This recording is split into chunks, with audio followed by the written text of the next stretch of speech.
दिबांग, देखिए दो चीजें हैं। एक तो आम आदमी के सरोकार तय करने के लिए बजट सत्र खासा अहम होता है।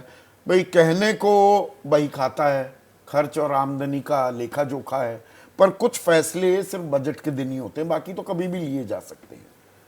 तो आमदनी का भी सवाल है, हमारे खर्च का सवाल है, रोजगार का सवाल है, महंगाई का सवाल है, लेकिन देश की आत्मा का भी सवाल है। जब हिंदू मुसलमान बात बात पर होने लगे तो इस घमासान में आपको लगता है आम आदमी के लिए कुछ समाधान भी मिलेंगे क्या?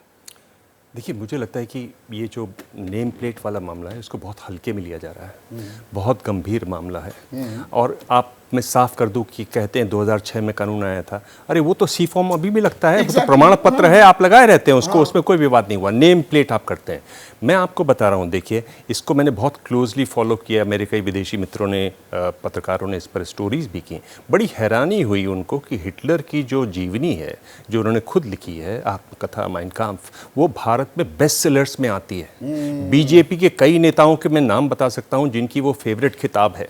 आरएसएस की वो फेवरेट किताब है। नहीं, मेरी मैं बता रहा हूं, पढ़ी मैंने भी है, मेरी लाइब्रेरी में भी है जी। मैं ये भी डिस्क्लोजर कर दूं। दुनिया के कई देशों में ये किताब बैन की हुई है। इसलिए मैं कह रहा हूं कि इसलिए उनको बड़ी हैरानी होती है। उसमें क्या हुआ, आप जर्मनी में देखिए, उन्होंने पहले क्या किया, उन्होंने कहा कि आप 9 नवंबर 1933 30 से ये शुरू हुआ। आप कहा कि भाई जितने भी ज्यूस की दुकानें हैं उनसे आप सामान नहीं खरीदेंगे। फिर उन्होंने क्या कहा कि स्टार ऑफ डेविड है, 6 कोने वाला स्टार लगा के घूमेंगे ज्यूस, ताकि उनकी पहचान हो। फिर उन्होंने क्या कहा कि ज्यूस को नौकरी नहीं मिलेगी।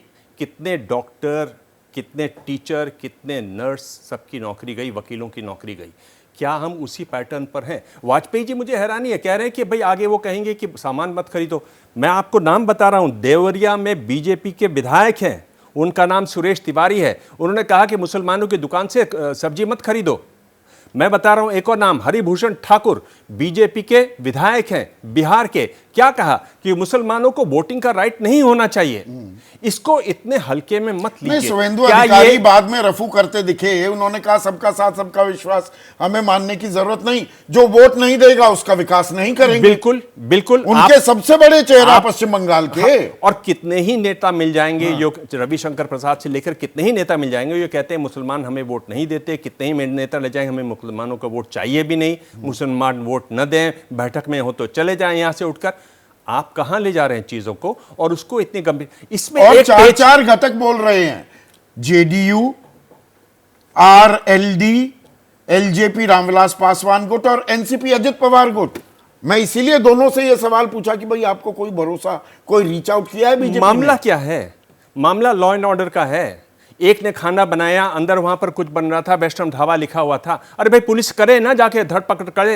अब आप जान रहे हैं कि परसों हुआ, उससे बेहतर है पुलिस इंतजाम। भाई जब कांवड़ियों पर हेलीकॉप्टर से पुष्प वर्षा हो सकती है, हर 5 किलोमीटर पर खाने का इंतजाम कर दीजिए। परसों क्या हुआ मुजफ्फरनगर में, परसों क्या हुआ? और ये मैं आपको, चूंकि आपके शो है, मैं बहुत डिटेलिंग करता हूं। डिटेलिंग देखिए, हुक्के वाला हरियाणवी टूरिस्ट ढाबा, इन लोगों ने खाना बनाया, खाने में प्याज निकला, कावड़ियों ने तोड़ फोड़ कर दी।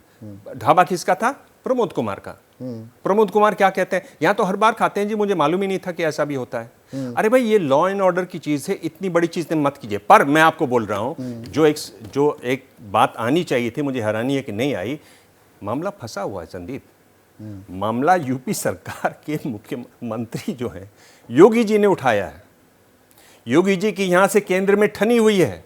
ये हमने कल पूरा तफसील में किया, तो पर मैं इसीलिए बजट सत्र की अहमियत को मैं कमतर नहीं करना चाह रहा हूं। उसमें महंगाई, बेरोजगारी और हमारी आमदनी, ये बड़े मुद्दे भी हैं, और ये भी मैं इसको डिनाई नहीं कर रहा। वो बैलेंस, ये मामला जो फंसा हुआ है ना, ये जो मामला फंसा हुआ है, इसलिए केंद्र कुछ बोलना नहीं चाहेगा। नहीं, ये हिंदू मुसलमान के चक्कर में हमारे असली सरोकार हाशिए पर तो नहीं चले जाएंगे। बिल्कुल इस सत्र में बिल्कुल चले जा रहे हैं। आप अगर असली बात की बात करें तो असली बात क्या है? बेरोजगारी से कोई बड़ा मुद्दा है क्या? 143 करोड़ लोग रहते हैं इस देश में। 68 करोड़ लोग इस समय नौकरी वाले हैं, नौकरी कर सकते हैं। यानी अगर उनकी उम्र देखें तो 16 साल से 64 साल तक कितने लोग हैं? 95 करोड़ लोग हैं जिनको नौकरी चाहिए। 80 लाख लोग हर साल नौकरी के मार्केट में आते हैं। आपके पास है नौकरी? नौकरी की हालत क्या है? उत्तर प्रदेश में कांस्टेबल्स की 60,000 लोगों की सीट निकली, आवेदन बुलाए गए। 49 लाख आवेदन आए। भरूच में क्या हुआ पिछले दिनों? 10 प्राइवेट नौकरियां, 25,000 लोग खड़े हो गए वहां पर, तो और यही 2,500 और 25,000 खड़े हो गए एयर इंडिया बिल्डिंग में। वो लोडर्स की नौकरी निकली थी। तो मैं वही कह रहा हूं, क्या ये बड़ा मुद्दा नहीं है? क्या ये असली मुद्दा नहीं है?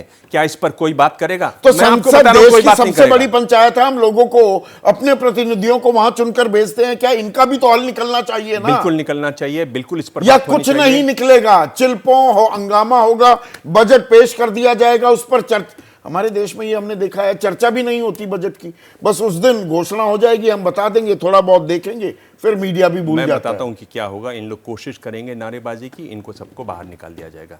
आप अगर देखें तो राज्यसभा के जो चेयरमैन हैं, उन्होंने नोटिस निकाल दिया सांसदों को कि आप जय हिंद, वंदे मातरम, थैंक यू और इस तरह के कोई भी नारे हाउस में नहीं लगाएंगे, कोई भी पट्टी लेकर नहीं, पहले ही बता दिया है, पहले ही सूचित कर दिया गया है। यानी जिसको भी उल्लंघन करता हुआ पाया जाएगा, उनको बाहर निकाल दिया जाएगा। आप किस तरह की संसद चाहते हैं, किस तरह के सरोकार चाहते हैं? मैं ये बोल रहा हूँ, ये जो मैंने पहले मुद्दा उठाया, ये बहुत महत्वपूर्ण मुद्दा है।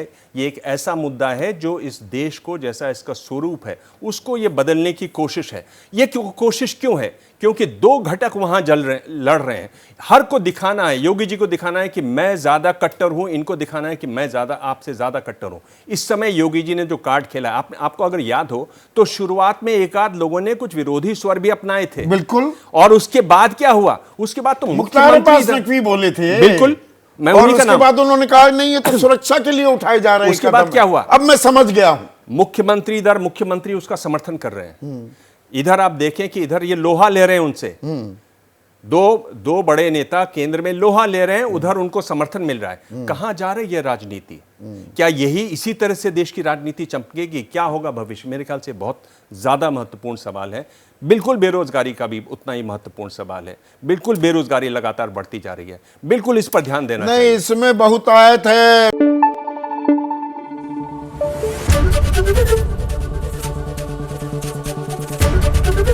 एबीपी न्यूज आपको रखे आगे।